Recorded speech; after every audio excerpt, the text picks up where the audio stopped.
178 سورۃ التغابن آیت نمبر 16۔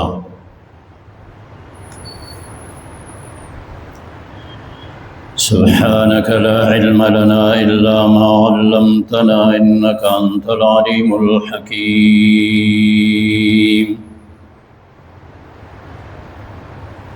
أعوذ بالله من الشيطان الرجيم، بسم الله الرحمن الرحيم۔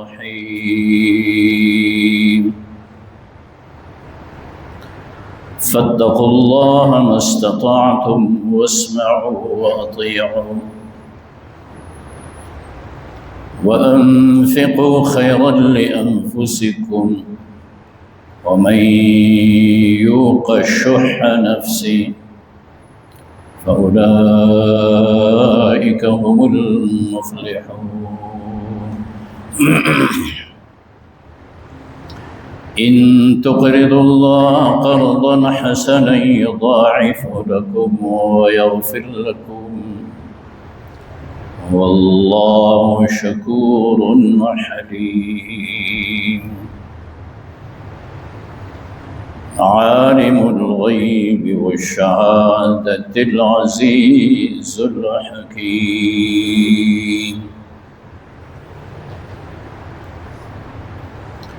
صدق الله وصدق رسوله النبي الكريم، ونحن على ذلك لمن الشاهدين والشاكرين، والحمد لله رب العالمين۔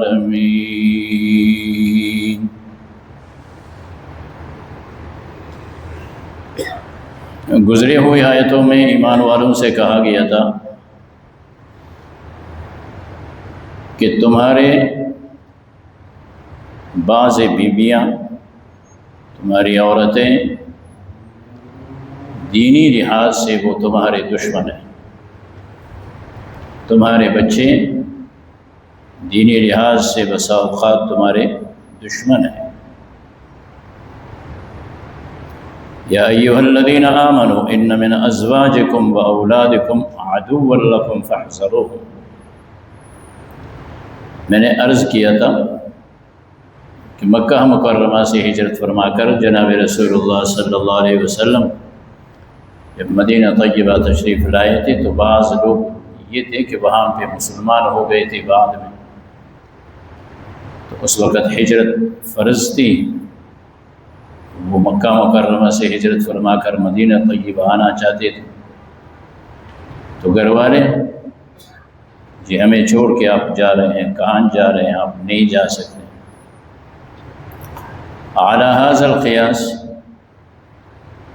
کہ دینی معاملہ جو بھی ہو، شرعی اللہ کا حکم، رسول اللہ صلی اللہ علیہ وسلم کا حکم، بسا اوقات عورتیں اس میں مداخلت کرتی ہیں۔ دینی لحاظ سے مردوں کو کہا گیا کہ اگر دینی معاملات میں وہ مداخلت کرتی ہے تو یہ ایک قسم کی دشمنی ہے جو تمہارے ساتھ وہ کرتی ہیں، تم نے اللہ اور رسول کا حکم ماننا ہے، ان کا نہیں۔ پھر اسی کے ضمن میں عفو درگزر کا بھی حکم دیا گیا۔ اب تلاوت شدہ آیتوں میں یہ کہا جاتا ہے کہ فاتقوا اللہ ما استطعتم، اللہ سے ڈرو اپنی استطاعت کے مطابق۔ اللہ پاک کسی پہ بوجھ نہیں ڈالتا، اس کے موافق اس پہ بوجھ ڈالتا ہے۔ تقوی ہر ایک کا، اب یہ بھی تو قرآن نے کہا ہے یا ایھا الذین آمنوا اتقوا اللہ حق تقاتہ، اے ایمان والو اللہ سے ڈرو، تقوی اختیار کرو، حق تقاتہ، جس طرح اللہ کا حق ہے اس سے ڈرنے اور تقوی اختیار کرنے کا۔ ہم اور آپ کون ہوتے ہیں؟ صحابہ بھی کانپنے لگے کہ یا رسول اللہ صلی اللہ علیہ وسلم، اللہ سے ڈرنے کا جو حق ہے، تقوی اختیار کرنے کا، ہم کیسے کریں گے؟ دل جوئی کے لیے پھر اب یہ کہا جاتا ہے فاتقوا اللہ ما استطعتم، اللہ سے ڈرو، تقوی اختیار کرو، سارے معاملات مستطاعتم تقوی اختیار کرتے رہو، جتنا تم تقوی اختیار کر سکتے ہو کرو۔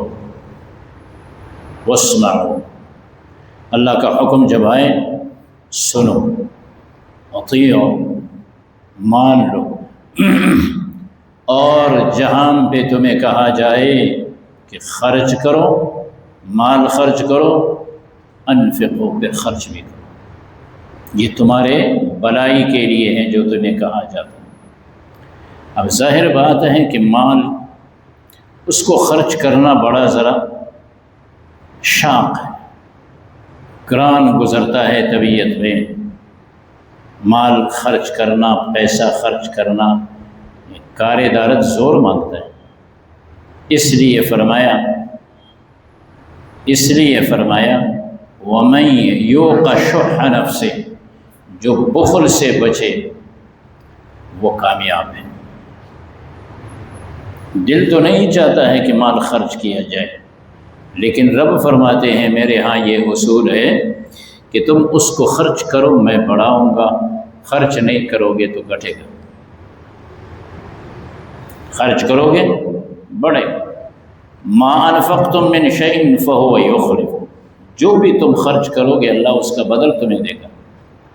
خرچ نہیں کرو گے، ظاہری طور پہ ہم دیکھتے ہیں اب ایک کنویں سے پانی نکالا جاتا ہے تو کنویں کا پانی بڑھتا ہے، حالانکہ اس کا پانی نکالا جا رہا ہے تو اس کا پانی ختم ہونا چاہیے، لیکن جب پانی نکلتا ہے تو وہ پانی بڑھتا رہتا ہے، اور جہاں پہ پانی نہیں نکالا جاتا ہے تو کنویں کو دیکھو کہ پانی اس کا بیٹھ جاتا ہے، وہ سوکھ جاتا ہے، حالانکہ تو اس کا پانی سٹاک ہے، اس کو تو ختم نہیں ہونا چاہیے۔ اسی طرح ہم دیکھتے ہیں کہ روزانہ کتنے جانور ذبح ہو رہے ہوتے ہیں، لاکھوں جانور روزانہ ذبح ہوتے ہیں۔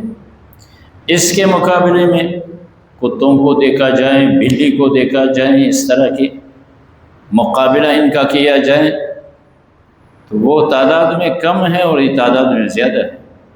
مال مویشی آپ دیکھیں وہ چوری کے نیچے ہیں، ذبح ہوتے جا رہے ہیں، بڑھتے جا رہے ہیں، حالانکہ جب آپ ان کو دیکھیں نا، بکری کو اور کتے کو دیکھیں، جب ان کی نسل آ رہی ہوتی ہیں وہ تو نسل لانے میں بڑے زیادہ ہوتے ہیں، بہت ہوتے ہیں، لیکن چونکہ چوری کے نیچے نہیں ہے، ذبح نہیں ہو رہے ہیں، اس لیے وہ تعداد میں کم ہے۔ اس طرح بکرے آپ دیکھ لیں کتنا ذبح ہو رہے ہیں اور کتنا آج تک کسی نے نہیں کہا کہ گوشت نہیں۔ تو بہرحال اللہ کریم فرماتے ہیں کہ خرچ کرو، جب تمہیں خرچ کا کہا جائے خرچ کرو۔ طبعی لحاظ سے طبیعت تو کہتا ہے کہ پھر میں کیا کروں گا، نہیں، اللہ بڑھائے گا۔ باقی یہ تو تمہیں جب حکم دیا جائے، حکم کے علاوہ بھی کہا، یہ تمہارے لیے ہر وقت ہونا چاہیے کہ خرچ کرتے رہو۔ کیوں؟ ان تقرضوا اللہ قرضا حسنا یضاعفہ لکم، اگر تم اللہ تعالیٰ کے لیے خرچ کرو گے تو یہ ایسا ہے کہ یہ قرض حسنہ ہے۔ جس طرح تم کسی کو قرضہ دیتے ہو نا تو دل وہ مطمئن ہے کہ جی میرا پیسہ ضائع نہیں ہو رہا ہے، کل کے دن مجھے واپس کرے گا، اس لیے فرمایا تقرضوا اللہ قرضا حسنا، اللہ کو دو قرضہ، اور وہ بھی قرض حسن ہے، واپس ادھر بھی اللہ واپس دیتا ہے، آخرت میں بھی دے دیتا ہے دوگنا۔ اس لیے فرمایا یضاعفہ لکم، تمہارے لیے دوگنا کر کے تمہیں دے دے گا، دنیا میں بھی آخرت میں بھی، ادھر بھی تمہارے مال کو بڑھائے گا، وہاں پہ اللہ تعالیٰ تمہیں اجر دے گا، اور تمہیں اس عمل کے برکت اور طفیل اللہ بخشے گا۔ الصدقۃ رد البلاء، جب صدقہ کرو گے بلائے ٹل جائیں گے، خیرات کرو گے اللہ پاک راضی ہوگا، اللہ کا غصہ ٹھنڈا ہوگا۔